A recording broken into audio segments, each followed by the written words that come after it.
నా పేరు మద్దిరాల శ్రీనివాసులు. నేను కంకనార్పల్లి ప్రాథమికోన్నత పాఠశాలలో సెకండరీ గ్రేడ్ ఉపాధ్యాయునిగా పనిచేస్తున్నాను. మా స్వగ్రామము గిద్దలూరు మండలం ఆదిమూర్తిపల్లె. అక్కడి నుంచి ఉపాధ్యాయ వృత్తిలో 1998లో ఉపాధ్యాయ వృత్తిలో చేర్చడం జరిగింది. పూసలపాడు బేస్తారపేట మొదటి అపాయింట్మెంట్గా హై స్కూల్లో చేరడం జరిగింది. తర్వాత మేడపి ఉన్నత పాఠశాలలో రెండోసారిగా వచ్చాను. ఈ ఉపాధ్యాయునిగా పనిచేసేటప్పుడు నేను మామూలుగా క్లాస్ తరగతులే కాకుండా ఇతరత్ర కార్యక్రమం అంటే పాఠ్యాంశం కాకుండా పాఠ్యేతర కార్యక్రమం అనేటువంటి క్విజులు పెట్టడం కానివ్వండి, పాటలు పాడించడం ఇలాంటివి చేస్తూ ఉండేవాడిని. అట్లాగే పుస్తకాలు కూడా చదివించాలనేటువంటి ఒక కోరిక. అయితే ఈ పాటలు పాడేటప్పుడు పిల్లల్లో ఒక భావం అంటే తప్పుడు భావం ఉండేటువంటి ఈ పిల్లలు పాడుకోదగ్గ పాటలు కాదు అని అనిపించేవి. అలాంటి సమయంలో ఏదైనా రాయాలి, మంచి భావం ఉండే పాటలు ఉంటే బాగుంటుంది అని చెప్పేసి అనుకున్నాను. అలా ఉన్నప్పుడు మంత్రి సీతారామయ్య గారిని ఉపాధ్యాయులు నాకు ప్రోత్సహించేటప్పుడు తను కవి, ఆయన కవి అయితే ఏదైనా పాటలు రాయమని చెప్పేసి ఆయన్ను రిక్వెస్ట్ చేయడం జరిగింది. కానీ తనేం చేశాడంటే నువ్వు చేసే ప్రోగ్రాంలకు నువ్వే రాయొచ్చు అని చెప్పేసి నన్ను ప్రోత్సహించడం జరిగింది. తద్వారా నేను మొట్టమొదటిసారిగా పాఠశాలలో నేను ఏమేమైతే చేస్తున్నానో వాడితే పిల్లల గురించి కాబట్టి మన పిల్లలే ఒక గేయంగా రాస్తే బాగుంటుందని చెప్పేసి బాలలం మేం బాలలం చిన్ని పొన్ని చిన్నారులం కల్లా కపటం తెలియని వాళ్ళం స్కూలుకెళ్ళే చిన్నారులం అంటూ ఇక్కడ శుభ్రం చేస్తారు. వాళ్ళు ఎట్లా పాఠశాల పరిసర పరిశుభ్రత ఉపయోగించి రాయడం జరిగింది. ఆ విధంగా ఈ గేయాలు మొదలుపెట్టిన తర్వాత ఒక్కొక్కటిగా రాయడం జరిగింది. ఎప్పుడైతే గేయాలు రాస్తున్నామో పిల్లలు కొన్ని సినిమా పాటలు కొన్ని మంచి పాడుతూ ఉంటారు. ఇలా పాడేటప్పుడు ఏమనిపించింది, వీళ్ళకు నైతిక విలువలు బోధించాలంటే ఈ పాటల ద్వారా పేరడీగా రాస్తే బాగుంటుంది అని చెప్పి ఆ పేరడీ పాటల ద్వారా మళ్ళీ నైతిక విలువలు రాయడం జరిగింది. అట్లా వల్లంకి పిట్ట అనే పాట స్టైల్లో బడికెళ్ళక ముందర తెలియ అంటే నేను చూడక ముందర సినిమా పాట బడికెళ్ళక ముందర తెలియదులే చదువు అన్నది గొప్పదని అది తెలిసిన అనలేరెప్పటికీ చదువు అన్నది దండగని ఇట్లా చదువు విలువ తెలియజేయటం ఇలాంటి వివరాలుగా పాటలు రాయడం జరిగింది. ఇలా రాస్తున్న తర్వాత పద్యాలు కూడా వీళ్ళకు పద్యాలు నేర్పించాలన్నప్పుడు చాలా కష్టంగా భావిస్తున్నారు. అంటే పద్యం అంటేనే భయంగా ఏర్పడడం జరిగింది. ఇక పద్యం భయం ఉన్న తర్వాత చదువుతో తెలుగు చూసినట్టు తెలుగు కూడా చదివే విధానము ఇబ్బందికరంగా ఉండడం జరిగింది. అప్పుడు తెలుగు ఎప్పుడైతే రాలేదో సైన్స్ రావటం లేదు, గణితం రావటం లేదు, మిగతా భాషలు కూడా రావటం లేదు. అందుకని చెప్పేసి దానికి కొన్ని నియమాలు కనిపెట్టడం జరిగింది. నేను సొంతంగా ఆ పిల్లలను పరిశీలన చేయటం, పిల్లలతో నేను కిందనే వాళ్ళ దగ్గర కూర్చుంటాను. వాళ్ళ దగ్గర కూర్చొని వాళ్ళ ఆప్యాయత అంటే ఉపాధ్యాయుని పట్ల భయం పోవడం జరిగింది. ఆ భయం పోవడం తర్వాత ఒక్కొక్క అక్షరం గమనించేసి మామూలుగా ఏ దేశం ఎగినా ఎందుకాలని గేయం చదవమంటే అలా చదివేస్తుంటారు, కానీ అది గుర్తింపు అనేటువంటి లేకుండా పోయింది. అప్పుడు దానికి ఏం చేసామంటే పదాలు విడివిడిగా గుర్తింపు చేయడానికి అగువ నియమం అని, అంటే అందులో ఉండేది ముందు పిల్లల్లో ఆ వాక్యాల్లో ఉండేటువంటి అక్షరం ఏముంది, అందులో గుణింతం ఏముంది, తర్వాత ఒత్తులు ఏమున్నాయి అవి గుర్తించాలి. అలాగే మాత్రాకాలం అని చెప్పి పేరు పెట్టారు. అంటే ఇవేమైతే అంటే పై తరగతి వెళ్ళినప్పుడు వాళ్ళకి అక్కడ కూడా గ్రామర్ కూడా అలవాటయ్యేటువంటి అవకాశం ఉంది. కాబట్టి దానికోసం ఈ మాత్రాకాలం అని పెట్టాను. అంటే 2 మాత్రకాలం ఎట్ట పెట్టాలా, కాకి అని పలుకుతాడు, తిరగదిప్పి పలకమంటే ఆ కిక అనేటువంటిది పలకలేకపోయే పరిస్థితి వచ్చిందనమాట. అందుకని చెప్పేసి దానికి మళ్ళా 2 మాత్రకాలము 1 మాత్రకాలం అంటే కా అని పలుకు అంటే 2 చిటికలు వేసుకోండి, క అని పలకంటే 1 చిటిక వేసుకోండి, ఈ అంటే 2, ఈ అంటే 1, ఇలా ప్రతి అక్షరానికి మాత్రాకాల నియమం. తర్వాత మళ్ళీ సంయుక్తాక్షర నియమం వచ్చి ఒత్తుల వరకు వచ్చేసరికి ఈ ఒత్తులు పలకడం చేత కాకుండా పోయింది. ఇందులో మళ్ళీ ద్విత్వాక్షరాలు కొంతవరకు లోపం అయితే సంయుక్తాక్షరం పెద్ద లోపం అయిపోయింది. దానికోసము ఒక్కొక్క అక్షరాన్ని విడదీసి ఇందులో ఒత్తును ఎట్లా పలకాలా, ఒత్తునప్పుడు విడదీసి పదాలు ఎట్లా పలకాలి సంయుక్తాక్షర నియమము అని పెట్టి ఒక పేరు పెట్టుకున్నాం. అది మళ్ళీ అయిన తర్వాత మళ్ళీ గమనించిన రీతిలో 0 ఉన్న తర్వాత ఆ గంప అని పలకడానికి కొన్ని తేడా వస్తుందన్నమాట. అప్పుడు ఏం చేసే 0 ఉన్నప్పుడు దాని తర్వాత ఉండే అక్షరాన్ని పలికితే పెదాలు తగిలితేనేమో మకారం పలకాలి, తగలకపోతే నకారం అని చెప్పి 0 నియమం. అంటే అగువ నియమము, మాత్రాకాల నియమము, సంయుక్తాక్షర నియమము, 0 నియమం, ఈ 4 నియమాల ద్వారా పిల్లల్లో చదివించడం అనేది సక్సెస్ అవ్వడం జరిగింది. ఆ తర్వాత ఎప్పుడైతే చదివించడం అనేది వచ్చిన తర్వాత వాళ్ళు స్వతహాగా అర్థం చేసుకోవాలి భావన అని చెప్పేసి అప్పుడు మళ్ళీ స్వతహాగా పుస్తకాలు చదివిస్తే బాగుంటుంది అనుకుంటే పుస్తకాలు చదివే పరిస్థితి లేకుండా పోయింది. అప్పుడు ఏం చేసామంటే ఈనాడు, ఈ ఆంధ్రజ్యోతి లాంటి దినపత్రికల్లో తీసుకొని వాళ్ళలో బాల సాహిత్యం ఉండేటువంటి విషయాలన్నిటినీ కూడా రకరకాల కథలు అని సేకరించి పుస్తకం రూపంలో తయారు చేసి ఆదివారం అనుబంధాల పుస్తకాల్లో వచ్చేటివి, తర్వాత బాలభారత లాంటి మ్యాగజైన్లు కానీ ఇంకా ఇవన్నీ తీసుకొని వింతలు విశేషాలన్నీ కూడా తీసుకొని వాళ్ళు ఆసక్తి పెంచడం కోసం దానిలో చేయడం జరిగింది. ఎప్పుడైతే వాళ్ళు చూసారో బొమ్మలు చూసి కథలు చూసి వాటి కథలు కూడా చెప్పే విధానం ఎట్లా ఉండాలనే దానికి మళ్ళీ చదవడం ఒక అవసరం అయిపోయింది. అప్పుడు ఆ మాట్లాడే కథ ఎట్లా ఉండంటే అనగనగా ఒక రాజు ఉన్నాడు, వీళ్ళ ఆ రాజుకి 7 చేపలు ఉన్నారు అనకుండా అట్లా అనగనగా ఒక రాజు ఉండేవాడంట, ఆయనకు 7 కొడుకులు ఉండేవాళ్ళంట అని చెప్పి మనం ఆశ్చర్యార్థకం ఉంటే ఎట్లా, ప్రశ్నార్థకం ఉంటే ఎలా, ఆ విధంగా వ్యాకరణాంశాలు దృష్టిలో పెట్టుకొని అలా మాట్లాడాలి. అంటే చదవడము అంటే మాట్లాడినట్టు ఉండాలి కానీ పాట పాడినట్టు కానీ ఉండకూడదు. అట్లాగే అంటే వచనం అంటాం దీన్ని. ఈ వచనం పాఠం ఎట్లా ఉండాలి, పద్యం పాడాలంటే పద్యాన్ని రాగయుక్తంగా ఎట్లా పాడాలి, అలాగే ఒక నాటిక సంభాషణ ఉందంటే అది ఒక తాతయ్యలాగా ఎట్లా మాట్లాడు, పిల్లవాడితో ఎట్లా మాట్లాడతారు అని చెప్పేసి అనుకున్నాం. దానికి కూడా మిమిక్రీ లాగా పిల్లలకు నేర్పించడం జరిగింది. అంటే అట్లా కొందరికి చేత కాకుండా పోతుందన్నమాట. నేను అక్కడికి వెళ్ళి వస్తానరా అని ఒక ముసలాయన అన్నా అంటే ఎట్లా అనాలా, అప్పుడు చెప్పాను నాలుక మనం మడత పెట్టేసి మాట్లాడితే వస్తుంది, అప్పుడు నేను అక్కడ వెళ్ళి వస్తానురా అని చెబుతాడు. అట్లా పిల్లలకు వాయిస్ ఇమిటేషన్ అనేటువంటిది నేర్పించడం జరిగింది. ఈ విధంగా వాళ్ళకు చదవడం పైన ఆసక్తి పెంచాం. అలా పెంచిన తర్వాత వాళ్ళకు చదవాలనేటువంటి కోరిక పెంచాం. అట్లా ఈ మ్యాగజైన్లు చదివిన తర్వాత అలా వచ్చింది. దానికి మళ్ళా రచన వివిధ రకాల ప్రక్రియలు ఉంటున్నాయి. కథ ఉంది, కథానిక ఉంది, ఒక పద్యాన్ని కథ రాయొచ్చు, సూక్తులు కథ రాయొచ్చు. ఇక్కడంతా కూడా సూక్తులు కూడా అందుకే రాసి ఆ సూక్తులను వివరణ చెప్పడం జరుగుతుంది అనమాట. అట్లా ఒక బొమ్మ చూసినప్పుడు దాన్ని చూస్తే ఏమనిపిస్తుంది. ఇప్పుడు ప్రస్తుతం ఉన్నటువంటి నేను 3వ తరగతి పాఠ్య పుస్తక రచయితగా కూడా వెళ్ళిన తర్వాత ఆ విధానాలు కూడా ఇంకొన్ని తెలుసుకోవడం జరిగింది. కాబట్టి ప్రతిదానికి ఉన్ముఖీకరణ చిత్రం అని ప్రతి పాఠానికి ఉంటుంది. 1వ తరగతి నుంచి 10వ తరగతి వరకు ఒకే పద్ధతిలో ఉంటుంది. అది చూసిన పిల్లల్ని మాట్లాడించాలి ముందు. కాబట్టి ప్రతి పాఠశాలకు ఎక్కడ వెళ్ళినా నాకు మొదటి పాయింట్ మొట్టమొదటి విద్యార్థిని ఎలా మాట్లాడించాలి, వాళ్ళ దగ్గర భయం ఎట్లా పోగొట్టాలి, అలా మాట్లాడడం జరిగింది. కాబట్టి ఈ బొమ్మలను చూసి కూడా వాళ్ళు మాట్లాడించడం జరిగింది. ఆ మాట్లాడే వాక్యాలను ఒక కథ రూపంలో అల్లిస్తే అలా ఉంటుంది. ఇలా రకరకాల ప్రక్రియలు నాకు తెలిసినవి నేను చదువుతూ ప్రతిరోజు దినపత్రికలు చదువుతాను, పుస్తకాలు చదువుతుంటాను. వాటి మీద సమీక్షలు రాసుకుంటూ నన్ను నేను ప్రశ్నించుకుంటూ ఈ విద్యార్థికి వాళ్ళ రాలేదు అంటే వీనికి మళ్ళీ ఈ రానటువంటి విషయాన్ని ఎలా నేర్పించాలి అని ఇంట్లో దానికి తగిన ఎక్సర్సైజ్ చేయటం. అదేవిధంగా దానికి ఈ మధ్య ఈ కంప్యూటర్ వచ్చిన తర్వాత కూడా దాని నాలెడ్జ్ కూడా ఉంటే నాకు తోడవుతుందని చెప్పేసి అని సొంతంగా నేను పుస్తకం కొనుక్కొని కంప్యూటర్ను ప్రాక్టీస్ చేయడం జరిగింది. ఇలా ఆ ప్రాక్టీస్ చేసిన తర్వాత దాన్ని ఉపయోగించేసి మనము దానికి సంబంధించిన చిత్రాలు కానివ్వండి, ఆ విషయాలు కానివ్వండి తీసుకొచ్చుకొని పిల్లలకు వాటిని కూడా చూపించడం, ప్రింట్ తీసుకొచ్చి చూపించడము చేయడం జరిగింది. ఇవన్నీ చేసిన తర్వాత నేను పాఠ్యపుస్తక రచయితగా హైదరాబాద్ సెలెక్ట్ అయ్యి వెళ్ళిన తర్వాత అక్కడ ఒక ఉపాధ్యాయుడు ఒక త్రైమాసిక పత్రికను జరుపుతున్నానని చెప్పేసి చెప్పాడు. పిల్లల రచనల ద్వారా చేస్తున్నానని చెప్పాడు. అక్కడ చూసిన తర్వాత 4-5 అంశాలకు మించి లేవు. ఇలా చూస్తే నేను విద్యార్థులు నేర్పించే అంశాలు దాదాపు 10-15 అంశాల పైనే ఉన్నాయి. మరి నేనెందుకు ఒక పత్రిక స్థాపించకూడదు, పిల్లలను ప్రోత్సహించినట్టుందని చెప్పేసి అని అప్పుడు పిల్లలకు ప్రోత్సహించి బాల వికాసం అనే పత్రికను గత 2 సంవత్సరాల క్రితం ప్రారంభించడం జరిగింది. ఆ రకంగా పిల్లలు రాసినట్టు వాళ్ళ ఆర్ట్ కూడా నేర్పించడం, వాళ్ళ కాగితాలతో బొమ్మలు తయారు చేయడం, వాళ్ళలో ఉండే కళలు ఇంకా సృజనాత్మక బయట చేయాలి. మట్టితో కూడా బొమ్మలు తయారు చేశారు. అలాగే శిలాపలకమైన శిల్పి అనే పాఠం వచ్చింది. శిల్పం అంటే ఏంటి, అసలు ఆ శిల్పం అంటే ఏమిటో చెప్పడం కాకుండా చేసి చూపించరు. ఒక రాయి మీద ఎట్లా చెక్కాలా అనేసరికి అప్పుడు రాయి మీద పిల్లలు బొమ్మలు తయారు జరిగింది. మట్టితో చేశారు, ఆకులతో చేశారు, తర్వాత కాగితాలతో చేశారు. అలా సృజనాత్మకం. తర్వాత ఆర్ట్ వేయడం, బొమ్మలు ఏ బొమ్మలు అయితే చూసి తన వాక్యాలు రాశాడో ఆ బొమ్మలు వేయించే ప్రయత్నానికి మనకు శ్రీధర్ గారు కార్టూన్, శ్రీధర్ మామైన పాఠాలు బాలభారతం కూడా ఈ మధ్య వస్తూ ఉన్నాయి. అంతకుముందు ఈనాడు సండే బుక్లో వాటి వచ్చి కార్టూన్లు నేను వాటిని ప్రాక్టీస్ చేసి పిల్లలకు కూడా నేర్పించడం జరిగింది.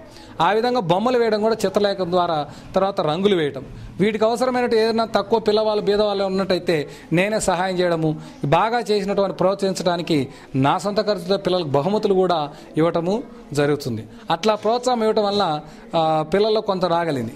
ఇంకా రానటువంటి పిల్లలు ఉన్నట్టయితే వాళ్ళ ఇళ్ళకు తల్లిదండ్రులు అసలు ఏమిటి ఇక్కడ కారణం అని చెప్పి ఆ తల్లిదండ్రులతో మాట్లాడి ప్రతి ఇంటికి వెళ్ళి ఆ పిల్లవాళ్ళ భయం పోగొట్టేసి ఆ విధంగా హాజరు శాతాన్ని పెంచడం కూడా జరిగింది. ఇంకా ఈ రకమైన ప్రక్రియను చేసేసి మరి మా ఉపాధ్యాయులు, పాఠశాల ప్రధానోపాధ్యాయుల ప్రోత్సాహంతో ఈ పత్రిక స్థాపిద్దాము. దీనికి మొదటిగా ఖర్చు మనమే పెట్టుకుందాము, దాన్ని మనం చేసే మంచి పనికి ఎప్పుడైనా కూడా సహకారం లభిస్తుందని చెప్పేసి అని అనిపించింది. అప్పుడు మొదటి ఖర్చు నేనే నవంబర్ 2011 ఈ పత్రిక ప్రారంభించడం జరిగింది. ఎప్పుడైతే పత్రిక ప్రారంభించిన తర్వాత మా ఎంఈఓ గారు కానివ్వండి, మా కాంప్లెక్స్ చైర్మన్ గారు కానివ్వండి, అందరూ కూడా ప్రోత్సాహం జరిగింది. ఇవందరూ ఇచ్చిన తర్వాత బాల వికాస్ పత్రిక ప్రారంభించడం జరిగింది. ఆ తర్వాత మా అప్పటి హెడ్ మాస్టర్గా ఆదినారాయణ గారు నేను ఇస్తాను దాన్ని ప్రోత్సాహించడం జరిగింది. ఇట్లా ఇవన్నీ చేస్తూ ఉన్నప్పుడు మా శ్రీమతి కూడా ఏ పనులు చెప్పకుండా తను కూడా ప్రోత్సాహం ఇస్తూ ఉంటుంది. కాబట్టి నాకు చేయడము చాలా సులభమైంది. ఎందుకంటే ఉదయాన్నే ప్రతిరోజు 4 గంటలకు 4:30కు లేవడం జరుగుతుంది ఈ కార్యక్రమాలు చేయడానికి.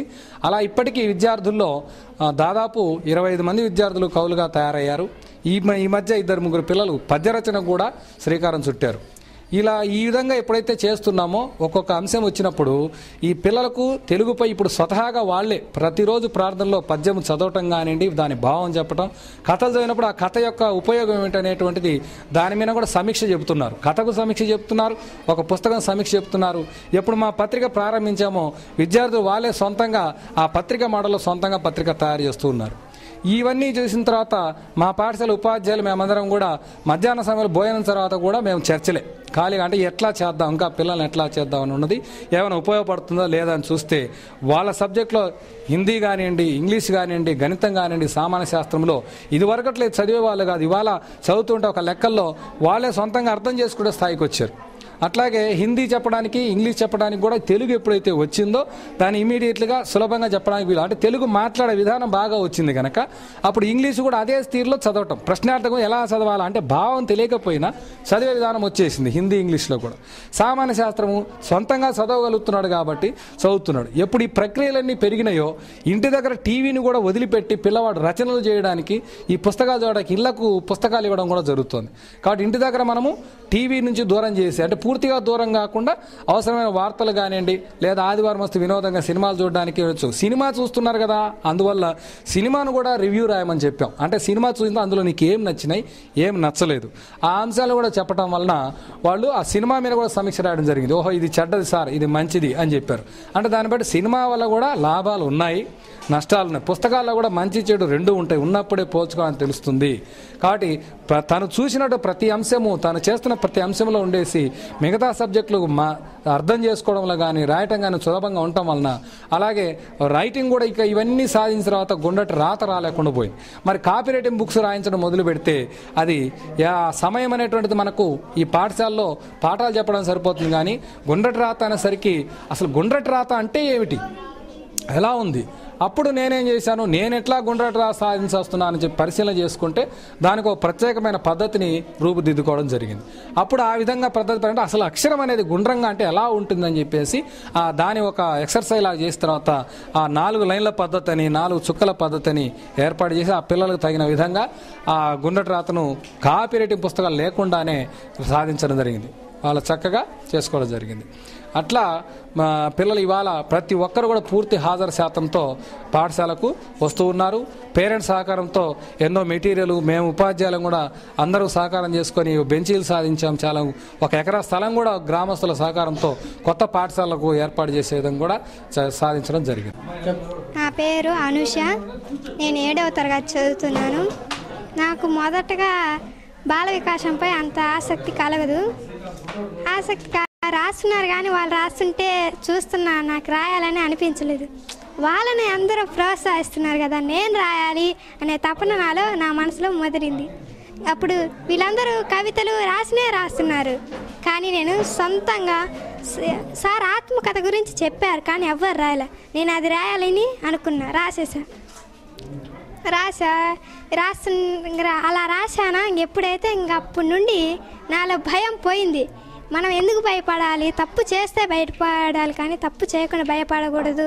అలా మేము ఇలా మాకు మధుసూదన్ రావు అనే తాతయ్య గారు పుస్తకాలు పంపిస్తారు. ఆయన మమ్మల్ని ఇంకా చాలా వరకు ప్రోత్సహిస్తూ ఉంటారు. మాకు పుస్తకాలు పంపిస్తే కథలు అవన్నీ చదివి మేము అభిప్రాయాలు రాస్తూ ఉంటాం. మాకు పద్య పారిజాతాలు అలాంటివి ఇచ్చారు. అందులో మొన్న పద్య పారిజాతాలలో పోటీ పెట్టారు. అందులో పాల్గొన్న ఫస్ట్ ప్రైజ్ 48 పద్యాలు చెప్పేశారు. ఇంకా ఫస్ట్ తెలుగు నాకు చదవటం రాదు. రాకపోతే సారు కొన్ని నియమాలు చెప్పారు. ఈ నియమాల వల్ల మీరు తెలుగు చదవగలుగుతారు. మాత్రకాలం, సున్నా నియమం ఇవి చెప్తే నేను ఫస్ట్ మాత్రకాలం, సున్నా నియమం, సంయుక్త నియమం, అగువ పద్ధతి ఇవి పాటించా. అంటే ఒకేసారి రాదు కదా మనం పాటిస్తే, దాన్ని ఇంకా బాగా ప్రయత్నం చేశా కానీ కృషి నాది ఫలితం అందింది, వచ్చేసింది. గ్రంథాలయం బాగా చదువుకున్నా. మనం పక్కన వాళ్ళతో ఎలా మాట్లాడాలి, పెద్దల వాళ్ళతో ఎలా మాట్లాడాలి ఇవి కూడా బాగా తెలుసు. నాకు రామాయణం, భాగవతం అనేవి చాలా ఇష్టం. సార్ వాటి గురించి చాలా బాగా వివరించేవాడు. అందుకే అప్పుడు అర్థం దేశ భాషలందు తెలుగు భాష లెస్స అనేది ఆయన ఎందుకు అన్నాడంటే ఎందుకైనా తెలుగులో ఇంత చక్కగా వివరంగా ఉంటాయి అనేది. నీకంటూ అలాంటి చూడటం కూడా బాగా అలవాటైపోయింది. నీకంటూ ఇలా చూస్తున్నప్పుడు సైన్సు, సోషలు, హిందీ వేరే భాష కదా మాకుంది కదా. అప్పుడు హిందీపై అంత ఆసక్తి ఉన్న అర్థాలు తెలియకుండా మనం తెలియలేదు కదా. ఎప్పుడైతే ఈ డిక్షనరీ చూస్తున్నామో తెలుగులో అర్థమైపోయేలేకు భలే సంతోషంగా, ఇంకా టీచర్ చెప్పకముందే పాఠాలు చెప్పడం మాకు చాలా ఆనందంగా కలిగేది. ఇంకా మాకు ఏమైనా ప్రోగ్రాలు జరిగాయి, సైన్స్ పేరు ఇలాంటి జరిగినప్పుడు చాలామంది వస్తుంటారు. ఎండిఓ వాళ్ళు మమ్మల్ని చాలా ప్రోత్సహిస్తూ ఉంటారు. వీళ్ళు ప్రోత్సాహానికి ఇంకా మాకు చేయాలనే ఆనందం చాలా వరకు కలిగేది. లక్ష్మీ ప్రసన్న, నేను 7th క్లాస్ చదువుతున్నాను. నేను చిన్నప్పటి నుంచి ఇక్కడ చదువుకుంటున్నాను. కానీ ఎవరు ఏ సారాలు నాకు నువ్వు ఇలా చేయగలవు, నీలో ఈ టాలెంట్ ఉందని ఎవరు నాకు చెప్పలేదు. కానీ మద్రాల శ్రీను సార్ గారు వచ్చినాక నువ్వు కూడా చేయగలవు, నీలో కూడా చాలా ఉన్నవి, నువ్వు కూడా చేయగలవు, ఎందుకు వాళ్ళు చేయగలరు నువ్వు చేయలేవా అని నాకు ఈ మాటలు చెప్పారు. సార్ చెప్పిన మాటలు విన్నాక నేను కూడా చేయగలను, నేను తక్కువ, వాళ్ళందరూ చేస్తున్నారు కదా, నేను కూడా చేయగలను ఆసక్తి నాలో పెరిగింది. కథ రాశాను. అది నేను సొంతంగా రాయలేదు సార్, మా అజయ్ చెప్పిన కథ అప్పుడెప్పుడో చెప్తే ఆ కథ విని రాశాను. పెద్దలు చెప్పిన కథగా పత్రికలో పడింది. చిత్రలేఖనాలు వేస్తాను. ఇంకా అప్పుడు నేను 1వ తరగతి నుంచి చదువుతున్నాను. నాకే బహుమతి వచ్చేది కాదు. ఇప్పుడు 7వ తరగతిలోకి వచ్చాక వీళ్ళందరూ తెచ్చుకుంటున్నారు, నాకు ఎందుకు రావట్లేదు అన్న ఆసక్తి నాలో పెరిగి బొమ్మలు వేశాను. భారతమాత బొమ్మ వేశాను, 2nd ప్రైజ్ వచ్చింది. మళ్ళీ అట్లాగే ముగ్గులు పోటీలు పెట్టారు, వాటిల్లో కూడా ప్రైజులు వచ్చావి. బడి పిలుస్తోంది అన్న దాని మీద నివేదికలు అవి పెట్టారు, అందులో కూడా వచ్చింది ప్రైజు. ఇవన్నీ చేస్తుంటే ఇంకా ఇంకా చేయాలన్న ఆసక్తి నాలో పెరుగుతుంది. 7th class, పూజలేడుకొండలు. నా పేరు పూజలేడుకొండలు. నేను 7th క్లాస్ చదువుతున్నాను. మొదటిగా నేను కాన్వెంట్ స్కూల్లో చదివాను. నాకు ఏమీ రాదు. మద్రాల శ్రీనివాసులు సార్ గారు మా ఇంటికి వచ్చి మమ్మల్ని అడిగిన నేను ఈ బరిలో చేరినప్పుడు నాకు తెలుగు చదవడానికి కూడా రాదు. చదవడానికి రాకపోతే అప్పుడు తెలుగు మాత్రకాలాలు అవి చూసి తెలుగు ఎలా చదవాలో చెప్పాడు. అప్పటి నుంచి నేను తెలుగు చదువుతున్నాను. తెలుగు చదివి పద్య రచన, కవితలు, కథలు, నినాదాలు అన్నీ రాయగలుగుతున్నాను. తెలుగు అన్ని భాషల కంటే గొప్పది. తెలుగు అన్ని భాషల కంటే మధురమైనది తెలుగు. అందుకని తెలుగు భాష నాకు చాలా ఇష్టం. ఏమైనా పద్యాలైనా కథలైనా నేను అన్ని తెలుగులోనే రాస్తాను. తెలుగుపై ఆసక్తి ఎలా కలిగిందంటే తెలుగులో వివిధ పద్యాలు, కథలు అన్నీ చదువుతుంటే ఇంకా చదవాలనిపించి, ఇంకా తెలుగు చదువుతుంటే దానిపై ఆసక్తి పెరిగి చదువుతూ ఉంటూ తెలుగు నేర్చుకుంటుంటే ఆనందంగా ఉంటుంది. బాల వికాసంలో నేను చాలాసార్లు పడ్డాను. నాకు పద్యాలు రాయడం రాకపోతే మా శ్రీనివాసులు సార్ గారు మొదట ఒక అబ్బాయికి నేర్పించింది. ఆ అబ్బాయి రాస్తుంటే నేను ఎందుకు రాయలేను, నేను కూడా ఆ అబ్బాయి కంటే నాకేం తక్కువ, అన్నీ ఆ అబ్బాయితో పోటీ పడాలని పద్యాలు రాయడం మొదలుపెట్టాను. మొదటిగా నేను చదువు మీద పద్యం రాశాను.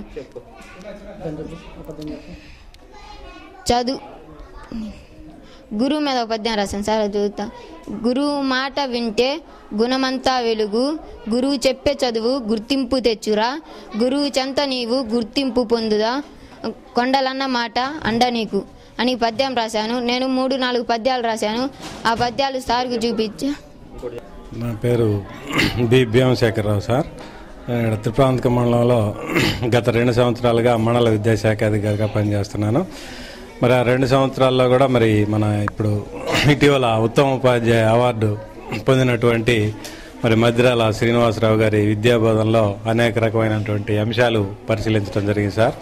వారు పాఠశాలలో విద్యాబోధనలోనే కాకుండా మిగిలిన అన్ని విషయాల్లో కూడా విద్యార్థులు అన్ని రంగాల్లో వాళ్ళలో దాగి ఉండేటటువంటి అనేక రకమైనటువంటి ప్రతిభను అంతటిని కూడా వెలికి తీయటానికి అనేక రంగాల్లో ఆయన ప్రోత్సహించడం జరుగుతుంది సార్. ఇలాంటి ఉపాధ్యాయుడు మా మండల విద్యాశాఖలో ఉన్నందుకు, అదే ఈ పాఠశాలలో పనిచేస్తున్నందుకు, ఈ గ్రామస్తులు అలాగే ఈ పాఠశాల ఉపాధ్యాయుల సన్నిహిత్యం ఉన్నందుకు, అలాగే ఈ మండలంలో ఉన్నటువంటిందుకు నేను బాగా గర్విస్తున్నాను సార్. మరి ఆ రకంగా మరి గ్రామస్తులతోటి అమేకమయ్యి మరి పాఠశాల విద్యార్థుల్లో మరి అనేక రకమైనటువంటి సృజనాత్మకతని వెలికి తీస్తూ వాళ్ళ యొక్క భవిష్యత్తు మొత్తానికి కూడా ఉన్నత స్థాయికి తీర్చిదిద్దాలనేటటువంటి ఆశతోటి, తర్వాత మంచి సమయపాలన పాటిస్తూ మరి పిల్లల్లో కూడా నైతిక విలువలు, అలాగే భాష పట్ల, అలాగే మిగతా విషయాల్లో కూడా సైన్స్ ఫెయిర్ కానీ అన్ని విషయాల్లో కూడా మండలంలో ఉండేటటువంటి అన్ని పాఠశాలల కంటే కూడా గొప్పగా ఒక ఆదర్శవంతమైనటువంటి పాఠశాలగా దిద్దటానికి మరి రూపుదిద్దుకోవటానికి ఈయన కృషి చాలా ప్రోత్సాహంగా ఉంది సార్. మరి దానికి ఈ పాఠశాల విద్యార్థులైతేనేమో గ్రామస్తులందరూ కూడా గర్వపడాల్సినటువంటి విషయం సార్. అలాగే మరి ఒక పాఠ్య ప్రణాళిక రచనలకి ఉపయోగపడినటువంటి ఉపాధ్యాయుడు ఈ మండలంలో ఉండటం అంటే అది గొప్ప అవకాశం సార్. మరి అట్లాంటి విద్యాబోధనలో ఈ విద్యార్థులందరూ కూడా విద్యను అభ్యసించి మరి చాలా చక్కగా రాణిస్తారని, అలాగే ముందు కూడా మంచి అవకాశాలను ఎంచుకొని మరి బాగా పురోభివృద్ధి చెంది ఈ దస్తూరి అంటే రాత యొక్క అక్షరాలను సరిగ్గా రాయటంలో కానీ, అలాగే ఈ బాల వికాసం పత్రికలో వాళ్ళ యొక్క ఆలోచనలు కథల రూపంలో కానీ, అలాగే గేయాల రూపంలో కానీ నైతికత అలాగే విలువలు పాటించడానికి, వాళ్ళ యొక్క సమాజానికి బాగా ఉపయోగపడేటటువంటి పౌరులుగా వీళ్ళు ఎదుగుతారని, అలాంటి అవకాశాన్ని కలగజేసినందుకు మరి వారికి శ్రీనివాసరావు గారికి ప్రత్యేకమైనటువంటి ధన్యవాదాలు తెలుపుతూ, ఇలాంటి ఉపాధ్యాయులు ఇక ఎంతమందినో వీరిని ఆదర్శంగా తీసుకొని మా మండలంలో ప్రేరణ పొంది ఇలాంటి ఉపాధ్యాయులు తయారవుతారని ఆశిస్తూ. నా పేరు పి కుమార్ అండి. నేను ఇక్కడ 2013 నుంచి ఇక్కడ హెడ్ మాస్టర్గా బాధ్యతలు తీసుకుంటున్నాను. అంతకుముందే సార్ 2011 నుంచి వచ్చారు. అయితే వచ్చిన దగ్గర నుంచి ప్రతి ఇంటికి కూడా సార్ ప్రతి ఇంటికి టచ్ చేసి మీ పిల్లలు అంటే ప్రైవేట్ స్కూల్ ఎవరైతే వెళ్తున్నారో వాళ్ళ ఇళ్ళకి వెళ్ళి ఎందుకు ప్రైవేట్ స్కూల్కి వెళ్తున్నారు, అక్కడ ఉన్నటువంటి మెరుగులు అంటే ఏమన్నా కానీ అక్కడ ఉన్న నష్టాలు ఏంటి అన్నీ కనుక్కొని ప్రతి ఒక్కరంటే దరిదాపులుగా మేము వచ్చినప్పుడు సుమారుగా ఒక 60 మంది పిల్లల దాకా ప్రైవేట్ స్కూల్కి వెళ్తూ ఉండేవాళ్ళు. ఒక వారం రోజులు మీ ఇక్కడ టీచింగ్స్ మీరు చూడండి, నచ్చితే ఉంచండి, లేదంటే మీరు ప్రైవేట్ స్కూల్కి తీసుకెళ్ళచ్చని చెప్పాం. వాళ్ళు అట్లాగే కన్విన్స్ చేసేసి సార్ వాళ్ళని తీసుకొచ్చి స్కూల్లోకి తీసుకొచ్చారు. వాళ్ళు విన్నారు, అన్ని విషయాలు వినేసేసి సరే అక్కడికంటే ఇక్కడే బాగుంది చెప్పేసి సార్ చెప్పే పద్ధతులు కానీ అందులో ఈ బాల వికాసం అనేది ప్రపంచవ్యాప్తంగా కూడా బాగా ప్రాచుర్యం పొందింది. ఇప్పుడు ప్రపంచ దేశాల్లో కూడా తెలుగు వాళ్ళు ఎక్కడైతే ఉన్నారో దాన్ని ఖచ్చితంగా బాగా లైక్ చేసి ఇప్పుడు అక్కడ ఉన్న సార్ వాళ్ళకి కానీ అంటే ఆ స్కూల్లో పనిచేసే మేడం ఎవరైనా అందరికీ కృతజ్ఞత తెలపడం కానీ జరుగుతుంది. అదంతా కూడా ఆ సార్ యొక్క కృషి. మాకు కూడా యాక్చువల్గా బ్లాగ్స్ అవి మాకు తెలియదు. సార్ అవన్నీ చూసి వేసుకుని అన్నీ చేయటం, పిల్లలు ఖచ్చితంగా టయానికి ఒక అరగంట 8 గంటలకు ఖచ్చితంగా ఎట్టి పరిస్థితుల్లో కూడా 8 గంటలకు స్కూల్కి వస్తాడు. వచ్చి పిల్లల దగ్గర శుభ్రం చేయించుకోవడం కానీ, లేకపోతే ఇంకా ఏదైనా పని అయిపోతే ఏదైనా చెప్తాడు, ఇంగ్లీష్ కానీ సైన్స్ కానీ ఏదో ఒకటి పిల్లలకి ఈ టాపిక్ చెప్పడం అని చేస్తూ ఉంటాడు. ఖచ్చితంగా టైం టు టైం పిల్లలు కూడా ఖచ్చితంగా ఎందుకు రాకపోతే రీజన్ ఖచ్చితంగా ఎందుకు రాలేదు తల్లిదండ్రుల దగ్గర రీజన్ తీసుకొని ఎందుకు రాలేదు చెప్పి అప్పుడు మనం క్లాస్లో కూడా పంపిస్తూ ఉంటాం. ఎందుకు అంటే మామూలుగా ప్రైవేట్ ఇట్లాంటి స్కూల్ ఏంటంటే ఏదో పంపిస్తుంటారు సార్ ఏదో ఖచ్చితంగా కారణం చెప్పాల్సిందే, మాకు ఎందుకు రాలేదు బాగలేదా ఏంది ఎందుకు అని చెప్పి రీజన్ తీసుకొని అప్పుడు వాళ్ళని మనం క్లాస్లోకి తీసుకొస్తా ఉన్నాం. అట్లా అలవాటు ప్రతి ఒక్కరు అలవాటు అందరూ కూడా క్లాస్ వైజ్గా మొత్తం అదే విధంగా అంత స్కూల్ మొత్తం కూడా క్రమశిక్షణకి బాగా అలవాటు పడ్డారు. ప్రేయర్లో కూడా కాస్త కొంచెం అప్పుడప్పుడు తప్పులు దోషాలు కాస్త పాడుతూ ఉండేవాళ్ళు.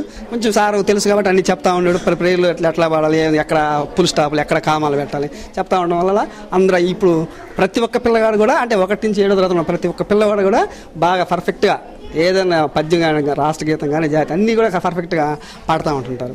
సో కాబట్టి సారు నిజంగా మా పాఠశాలలో ఉండటం మేము చాలా ధన్యులు. ఎందుకంటే ఇట్లాంటి సార్ దగ్గర మేము కూడా అంటే మనకు తెలియకపోవచ్చు. ఆ సార్ దగ్గర మేము కూడా కొంచెం సలహాలు తీసుకుంటూ ఉంటుంటాం. ఇట్లా ఏది సార్ అంటే మేము కూడా దానికి సహకరిస్తూ ఉంటాం. సార్ నేను ఇది చేస్తున్నాను సార్ అంటే ఖచ్చితంగా సార్ మీరు ఏం చేయాలన్నా సరే మేము పూర్తి సహకారం మేము అందిస్తూ ఉంటాం. సైన్స్ ఫేర్ చేద్దామంటే ఆశించాం, యానివర్సరీ పెట్టాలన్నారు, అన్ని ఏదైనా టూర్స్కి వెళ్ళాలన్నా ఏది కావాలన్నా సరే ఖచ్చితంగా మేము వెనకాడే ప్రసక్తి లేదు. డబ్బుల విషయంలో మీరు పట్టించుకోవద్దు, ఏది కావాలంటే అది చేపిస్తూ ఉంటాం సార్. సో కాబట్టి ఏంటంటే సార్ ఇంకా భవిష్యత్తులో కూడా ఇట్లాంటి ఇంకా ఎన్నో అవార్డులు పొందగలని ఆశిస్తూ. పేరు కె అరుణాదేవి, మండల పరిషత్ అభివృద్ధి అధికారి, త్రిపురాంతకం మండలం. గవర్నమెంట్ పాఠశాలలో ఉన్న టీచర్లు బిల్లు అనేది ఒకప్పటి మాట. ఇప్పుడు టీచర్లు చాలా వరకు ఏంటంటే బాగా చదువుకున్నారు. మనం జీతం తీసుకున్న మేరకు మనం తీసుకున్న దానికి మనం న్యాయం చేకూర్చాలా, జాబ్ సాటిస్ఫాక్షన్ ఉండాలని చాలామంది 90% టీచర్స్ గవర్నమెంట్ టీచర్లు కృషి చేస్తున్నారు.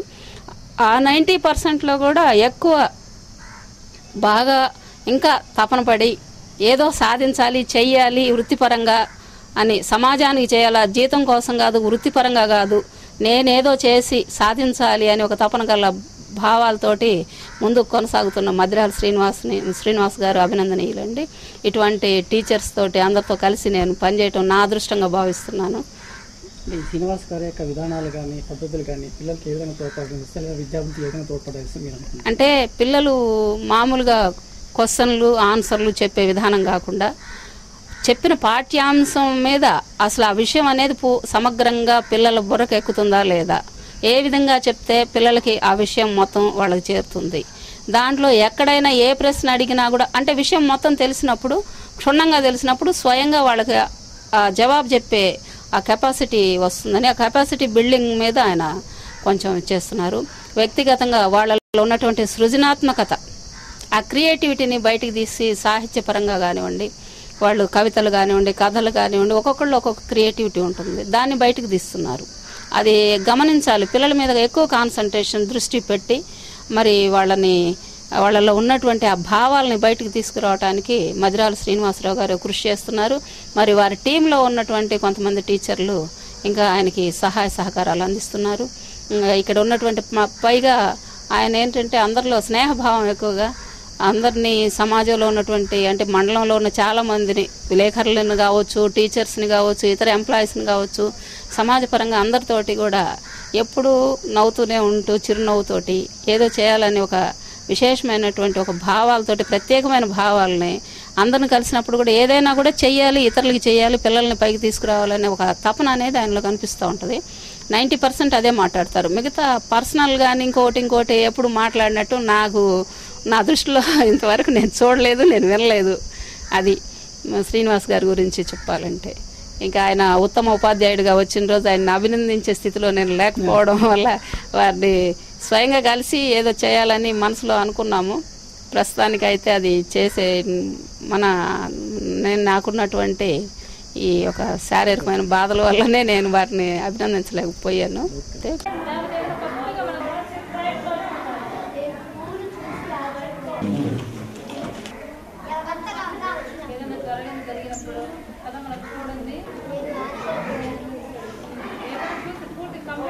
వాళ్ళ ఫ్రెండ్స్ పేరు పెట్టాను, అలాగే నా పేరు పెడతా. కంకనాలపల్లి పత్రిక నివేదిక అంటే ప్రోగ్రామ్ జరిగితే నివేదిక హైదరాబాద్ జరిగితే ఇచ్చారు బాలభారతం, దాన్ని చేసి ఇక్కడ మేము పండగనే పత్రిక పేరు మహాత్మా గాంధీ పత్రిక పేరు వాళ్ళ ఊరికి పెట్టుకున్నాను.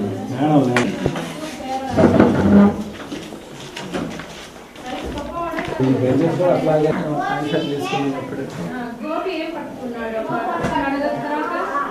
రైటింగ్ కూడా ఓన్ కాన్సెప్ట్, కాపీ బుక్స్ ఉండవు. పుస్తకముల నీవు పువ్వోలెను చూడు, చింపబోకు మురికి చేయబోకు, పరుల పుస్తకముల అరుగు తెచ్చితివేని. ఎంత సున్నితంగా ఉంటుంది, అలా తాకితే కాబట్టి అందుకని వాటిని రెండవ పాదంలో ఏం చేయకుండా చేస్తుంది ప్రసన్న.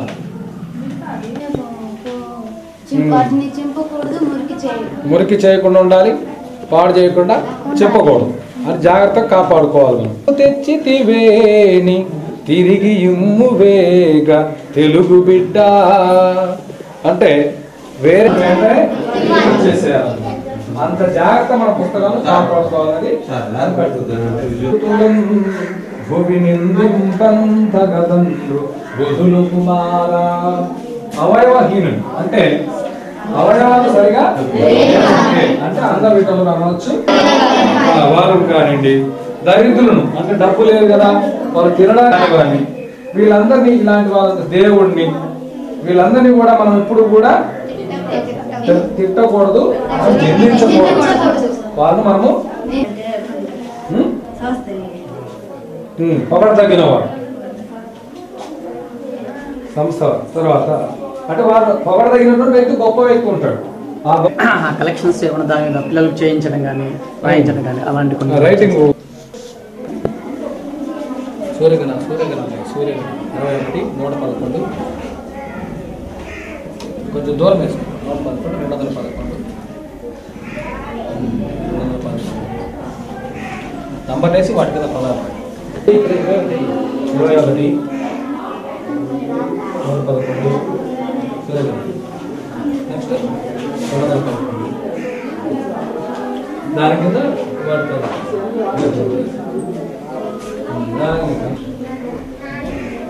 పదాలు వేసేసి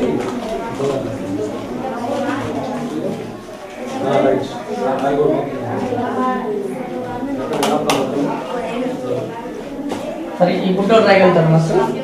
వాడు పాడతాడు కవిత రాశాడు వాడు ఫోన్ బాలభారతంలో కూడా చాలాసార్లు ఆర్టికల్స్ రాశారు, ఆఫీసర్ గురించి రాశారు. బాగా తీసుకున్నాం. నేను ముత్యాలు మాకు బాగుంది వెతకాలి. ఉన్నప్పుడు వచ్చింది తర్వాత ఒత్తుండేటట్టు కూడా రావాలి. 21 ఆ ఒత్తుండేది ఒకటి, అట్లాగే సున్నాలు ఉండేది ఒకటి. ఈ మొత్తం మీరు కాదా కులనిధియం.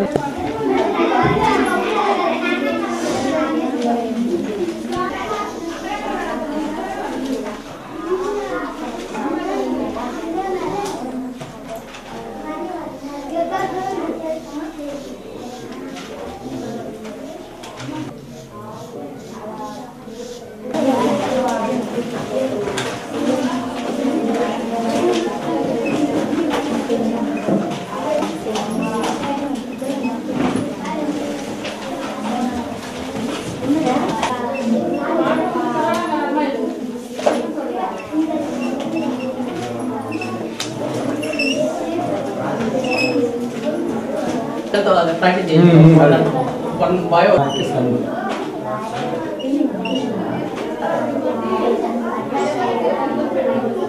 మధ్యలో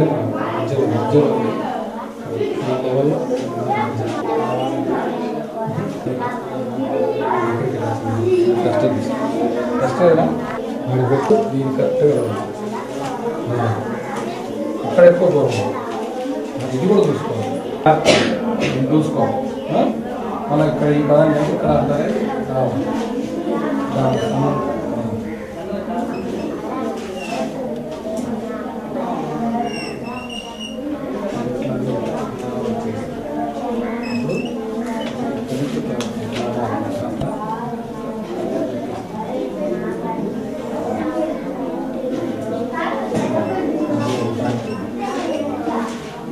వచ్చేసి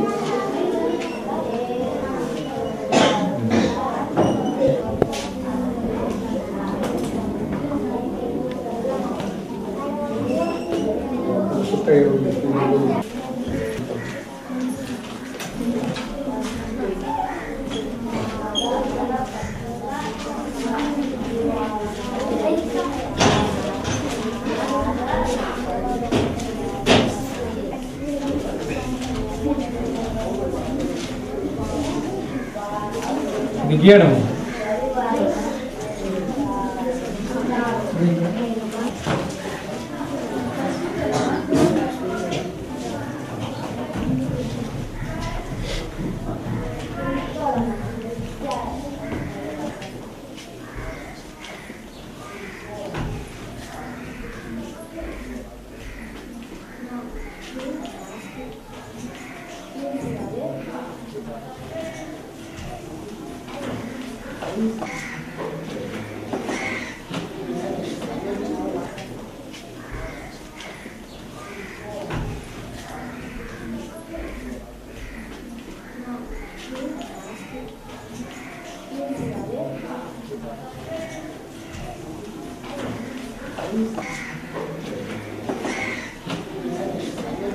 111 రాసుకుంటూ నాకు పదాలు చెప్పాలి. ఈ సూర్య గారు ఇంకోటి మనము మన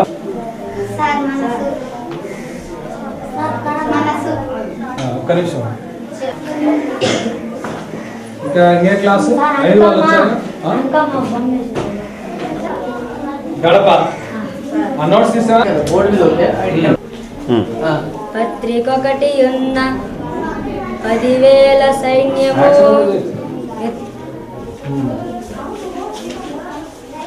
ఈజీగా వచ్చేస్తాను. నా రకంగా అమ్మాయి కవితలు కూడా కాకుండా 0 వచ్చేది ఇంకోటి శ్రీలక్ష్మి. అట్లాగే 111 ప్రసన్న కడపనా ఇక్కడ సభలు ఆట పాట ఓడ రత్నం రైట్ లేచి చెప్పు. కష్టాలు దాంట్లో అక్కడ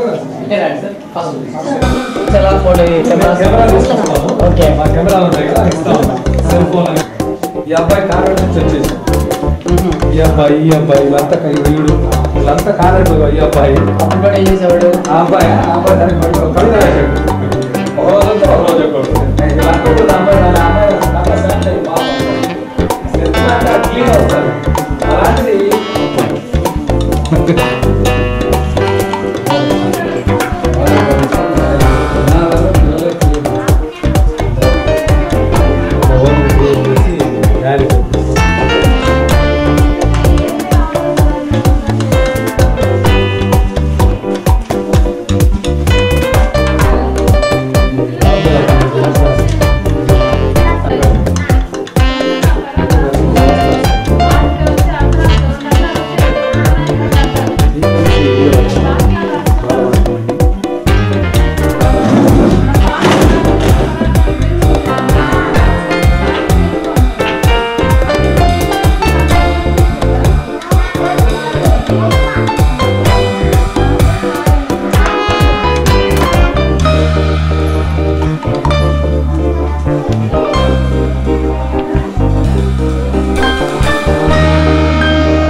ఇవన్నీ అట్లా ప్రతి కార్యక్రమాన్ని ప్రోగ్రామ్ ఈరోజు ఆగస్టు 15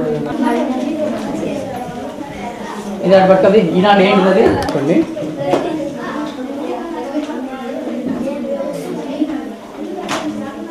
చూసుకుంటాం. మా దగ్గర నిఘంటు తెలుగు హిందీ తెలుగు ఇవన్నీ వాళ్ళే చూసేస్తాం. ప్రతి ఒక్కరి దగ్గర డిక్షనరీ ఉంటుంది.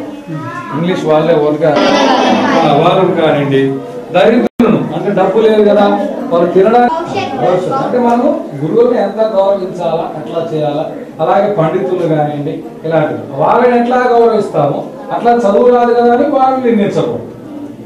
అట్లాగే దరిద్రుని అంటే ధనము తిండికి కూడా ఇబ్బంది పడే పరిస్థితులు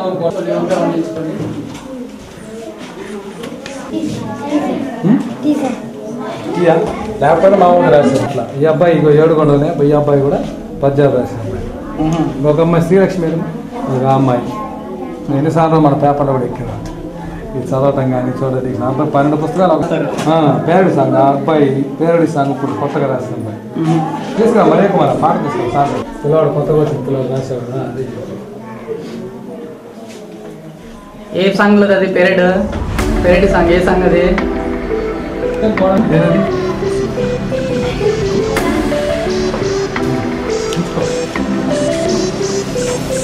ఏ పుస్తకాలు తీసుకున్నట్టు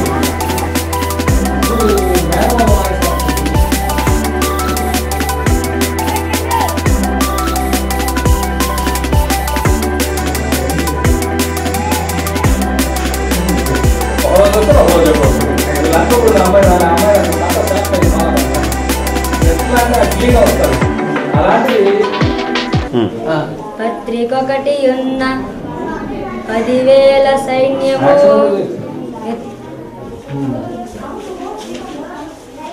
ఉన్న మిత్రకోటి ప్రజకు రక్ష లేదు. పత్రిక లేకున్నా వాస్తవము నార్ల వారి మాట. తడిగలవాణి పుండు బాధైనను వసుగలోన చాలా వార్తకెక్కు. పేదవాని ఇంట పెళ్ళైన ఎరుగరు విశ్వదాభిరామ వినురవేమ. రాముని దయ చేతను అరుడిగ సకల జనుల నౌరయనగా ధారాళమైన నిధులు నరూరగ చెవలు పుట్ట నుడివేద సుమతి. చూడకుండా వాడు నీరేరా అన్నిటికీ మూలం. ఆ నీటి విలువ తెలుసుకొనుట మానవ ధర్మం. నీరేరా అన్నిటికీ మూలం.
సూర్య గారు ఫోన్ చేస్తే బాగా ఎక్కువ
ఈ పాటలు సినిమా పాటలు పాడుతూ ఉన్నది పాడుతూ ఉంటే కొంచెం వల్గారిటీ ఉంటుంది పిల్లలకు ఈ వల్గారిటీ ఆ వల్గారిటీ కవిగా ఏదైనా రాయకపోవడం మంచిది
టైం మనకు పోయినానికి లేదు సార్ కొంచెం సీట్ తీసుకోండి అని అప్పుడు ఇవన్నీ చేయాలి కరెక్ట్ ఏం చేస్తాను చుట్టూ పెట్టడం నెలగలగల పోవడం అందుకని నేనేం చేశాను ఇప్పుడు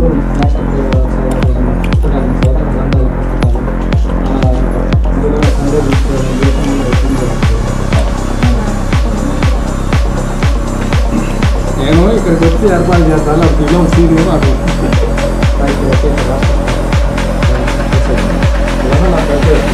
ఇచ్చారు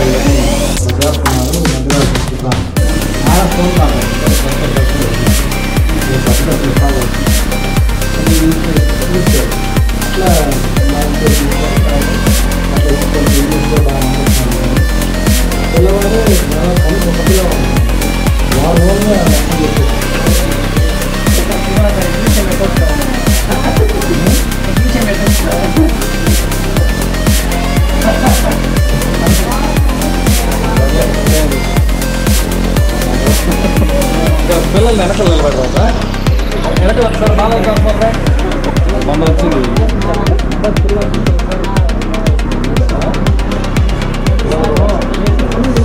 మీ నాన్న ఉన్నాడా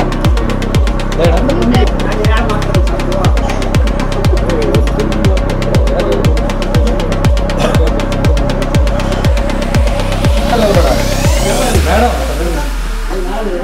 ఇక్కడ రండి మేడం